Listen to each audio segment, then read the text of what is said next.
આકાશવાણી અમદાવાદ વડોદરા પ્રાદેશિક સમાચાર બકુલા પરમાર વાંચે છે. રાજ્ય સરકાર આજથી વિકાસ સપ્તાહની ઉજવણી કરી રહી છે. 2001માં જ્યારે નરેન્દ્ર મોદી રાજ્યના મુખ્યમંત્રી બન્યા હતા ત્યારથી અત્યાર સુધી રાજ્યની વિકાસ યાત્રાને દર્શાવવા માટે વિકાસ સપ્તાહની ઉજવણી કરવામાં આવી રહી છે. પ્રધાનમંત્રી નરેન્દ્ર મોદીને વહીવટી ક્ષેત્રના 23 વર્ષ પૂર્ણ થયા તેની ઉજવણીના ભાગરૂપે ગાંધીનગરમાં ભારત વિકાસ પ્રતિજ્ઞા લેવામાં આવી હતી. વિધાનસભાના પોડિયમ ખાતે આજે બપોરે મુખ્યમંત્રી ભૂપેન્દ્ર પટેલ, મંત્રીઓ અને અધિકારીઓ ભારત વિકાસ પ્રતિજ્ઞા લીધી હતી. રાજ્યના કેબિનેટ મંત્રી ઋષિકેશ પટેલે જણાવ્યું કે આ દરમિયાન પ્રસિદ્ધ સ્થળો ઉપર વિકાસ પ્રદર્શનની સહિત ઘણા કાર્યક્રમોનું આયોજન કરવામાં આવ્યું છે.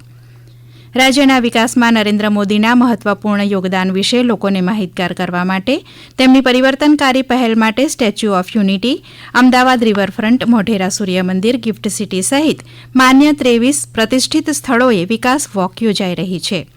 રાજ્યના આર્થિક વિકાસને પ્રદર્શિત કરવા માટે સ્ટાર્ટઅપ, નવા શોધકો અને ઉદ્યોગ સાહસિકોના યોગદાનને દર્શાવવા માટે રાજ્યમાં ગુજરાત વિકાસ ઇનોવેશન એક્સપો પણ યોજાશે. આ સાથે જ 3000 કરોડથી વધુની વિકાસ યોજનાઓનો પ્રારંભ કરાશે. રાજ્યમાં છેલ્લા 5 વર્ષમાં ઘુડખરની વસ્તીમાં 26% વધારો નોંધાયો છે. વન અને પર્યાવરણ મંત્રી મુળુભાઈ બેરાએ કહ્યું છે કે ભારતમાં એકમાત્ર ગુજરાતમાં જ જોવા મળતા ઘુડખરની વસ્તી 7672 છે. તેમણે ઉમેર્યું હતું કે આ વર્ષે 10મી ઘુડખર વસ્તી પ્રમાણે 2705 ઘુડખર સૌથી વધુ સુરેન્દ્રનગર જિલ્લામાં વસવાટ કરે છે, જ્યારે 1993 ઘુડખર કચ્છ જિલ્લામાં અને 1615 ઘુડખર પાટણમાં છે. વન અને પર્યાવરણ રાજ્યમંત્રી મુકેશ પટેલે કહ્યું કે અંદાજે 15510 ચોરસ કિલોમીટર વિસ્તારમાં સીધી ગણતરી પદ્ધતિથી ઘુડખરની સાથે નીલગાય, ચિંકારા, કાળિયાર, જંગલી ભૂંડ, ભારતીય શિયાળ, રણલોકડી જેવા વન્યજીવોની પણ ગણતરી કરવામાં આવી હતી. ભારતીય ઘુડખરની વિશેષતા એ છે કે રાજ્યના આ ઘુડખર રણમાં 45 થી 50 ડિગ્રી જેટલા તાપમાન વચ્ચે પણ જીવી શકે છે.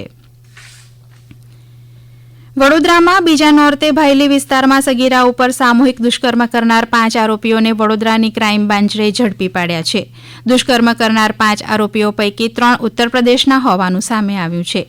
ગરબા રમવા નીકળેલી 16 વર્ષની સગીરા તેના મિત્ર સાથે વડોદરાના ભાયલી બીલ રોડ વિસ્તારમાં બેઠી હતી ત્યારે 3 નરાધમોએ તેના મિત્રને ગોંધી સગીરા ઉપર સામૂહિક દુષ્કર્મ આચર્યું હતું.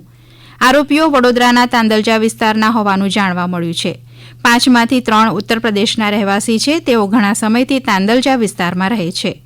જિલ્લા પોલીસ વડા રોહન આનંદે જણાવ્યું હતું કે હાલ પોલીસ તંત્ર દ્વારા આરોપીઓની તપાસ કરવામાં આવી રહી છે.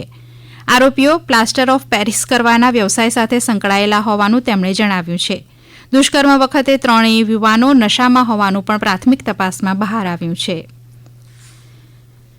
અંબાજીના ત્રિશુલિયા ઘાટ ઉપર શ્રદ્ધાળુઓ ભરેલી લક્ઝરી બસને અકસ્માત થયો હતો, જેમાં એક બાળક અને પુરુષ સહિત 3ના મોત થયા હતા, જ્યારે 52 જેટલા લોકોને પાલનપુરની સિવિલ હોસ્પિટલમાં સારવાર માટે ખસેડવામાં આવ્યા છે, જ્યાં તેમની સારવાર ચાલી રહી છે.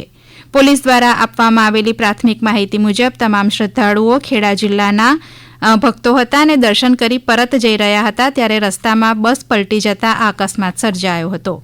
ઘટનાની જાણ થતાં જ પોલીસ અને 108 એમ્બ્યુલન્સ તાત્કાલિક ઘટના સ્થળે પહોંચી હતી અને એમ્બ્યુલન્સ દ્વારા ત્વરિત ઇજાગ્રસ્તોને સારવાર માટે ખસેડાયા હતા.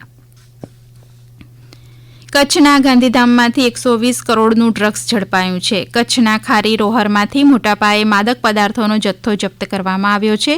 પૂર્વ કચ્છ પોલીસે નશાકારક પદાર્થનો મોટો જથ્થો પકડી પાડ્યો હતો.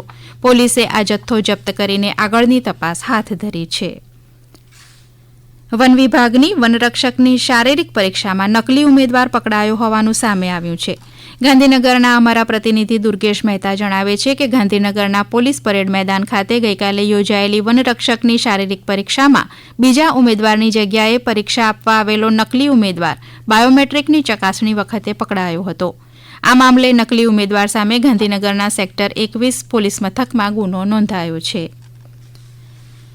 રાજ્યમાં આજથી 11મી ઓક્ટોબર દરમિયાન રાષ્ટ્રીય ડાક સપ્તાહનું આયોજન કરાયું છે. દરમિયાન ડાક સેવાઓની સેવાઓમાં થયેલી નવીનતાની જાગૃતિ વધારવા અને ગ્રાહક આધારનો વિસ્તાર કરવા ઉપર મુખ્ય ધ્યાન કેન્દ્રિત કરાશે.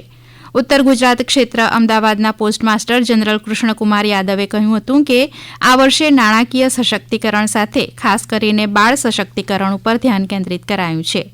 તેમણે ઉમેર્યું હતું કે આ સપ્તાહ દરમિયાન મેલ અને પાર્સલ કસ્ટમર્સ મીટ, ડાકઘર નિકાસ કેન્દ્ર, આધાર કેમ્પ, નાણાકીય સાક્ષરતા અભિયાન, બચત સેવાઓ, ડાક જીવન વીમા, સુકન્યા સમૃદ્ધિ યોજના અને ઇન્ડિયા પોસ્ટ પેમેન્ટ્સ બેંક ઉત્પાદનો વગેરેને લઈને દરેક જિલ્લામાં નાણાકીય સશક્તિકરણ મેળા અને ડાક ચોપાલનું આયોજન કરાશે.